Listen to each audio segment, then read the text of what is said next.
Hello friends, welcome to my channel. अभी हाल ही में एक मूवी आई है छावा। इस मूवी के रिलीज होते ही ये मूवी सभी व्यूअर्स के दिमाग में छप गई है। पार्वती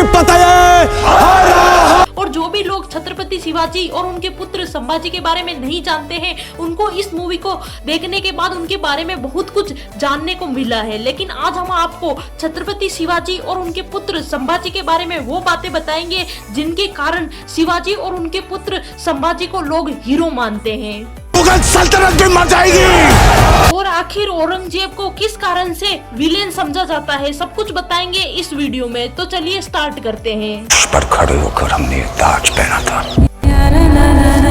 छत्रपति शिवाजी महाराज उस टाइम के सभी राजाओं में से सबसे महान राजा थे, क्योंकि शिवाजी अपने साम्राज्य में सभी धर्मों को समान मानते थे और सभी धर्मों के प्रति समान भावना रखते थे। शिवाजी अपने राज्य और जनता की रक्षा के लिए हमेशा तैयार रहते थे। शिवाजी महाराज हमेशा अपने दिल में स्वराज्य की भावना लेकर चलते थे। उनकी यही स्वराज्य की भावना ने उनको कभी भी मुगलों की गुलामी स्वीकार नहीं करने दी और इसी कारण से शिवाजी एक महान योद्धा भी कहलाए।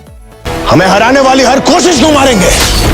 छत्रपति शिवाजी की मृत्यु 3 अप्रैल 1680 को हुई थी। उनकी मृत्यु का कारण उनके स्वास्थ्य से जुड़ी समस्या को बताया जाता है। शिवाजी के बाद उनका बड़ा बेटा संभाजी ने उनका राज्य संभाला था। संभाजी ने अपने पिता के सिद्धांत स्वराज्य की भावना को आगे बढ़ाते हुए मुगलों से अपने पूरे शासनकाल में संघर्ष किया, लेकिन कभी भी मुगलों की गुलामी स्वीकार नहीं की। संभाजी औरंगजेब के खिलाफ काफी मजबूती से खड़े रहे।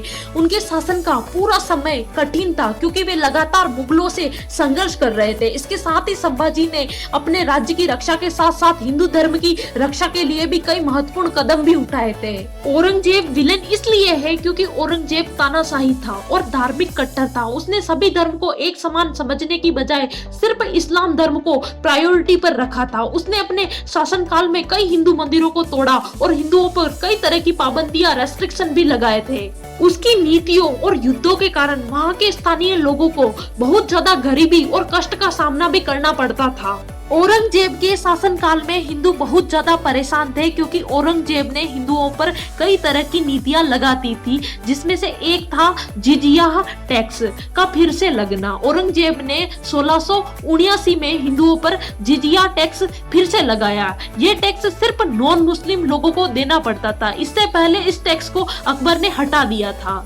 औरंगजेब ने काशी विश्वनाथ जैसे प्रसिद्ध मंदिर को भी तोड़ाया था और यहाँ तक कि उसने हिंदुओं के धार्मिक कार्यक्रमों को ओपनली करने पर भी पाबंदियां लगा दी थी, जिससे हिंदुओं की अपनी पहचान पर उस जमाने में काफी असर भी पड़ा था। और उस टाइम पर संभाजी अपने राज्य की रक्षा के साथ हिंदुओं के धर्म की भी रक्षा कर रहे थे।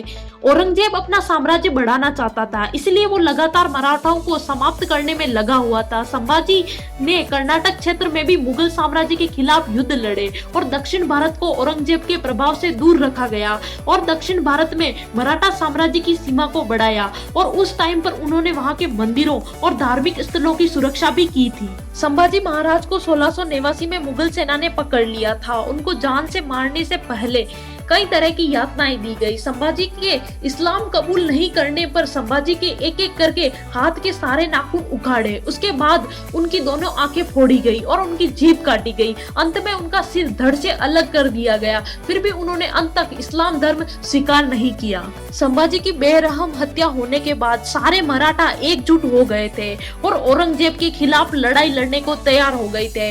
औरंगजेब ने तुलापुर में एक बड़ी सेना के साथ वहां ठहरा हुआ था, जहां संभाजी की बेरहमी से हत्या की गई थी। मुट्ठी भर मराठाओं के साथ संताजी और धनाजी, 2 मराठा योद्धा, उन्होंने औरंगजेब पर हमला कर दिया। इस युद्ध में संताजी का सामना करने वाला सैनिक मारा जाता था या उसे पकड़ लिया जाता था। इस युद्ध में कत्लेआम मच गया था और मराठाओं ने मुगलों के शिविर में अंदर तक घुसपैठ कर दी थी। औरंगजेब को अपनी जान बचाकर वहां से भागना पड़ा था। अंत तक मराठाओं पर कभी भी मुगल साम्राज्य अपना अधिकार नहीं करा सका।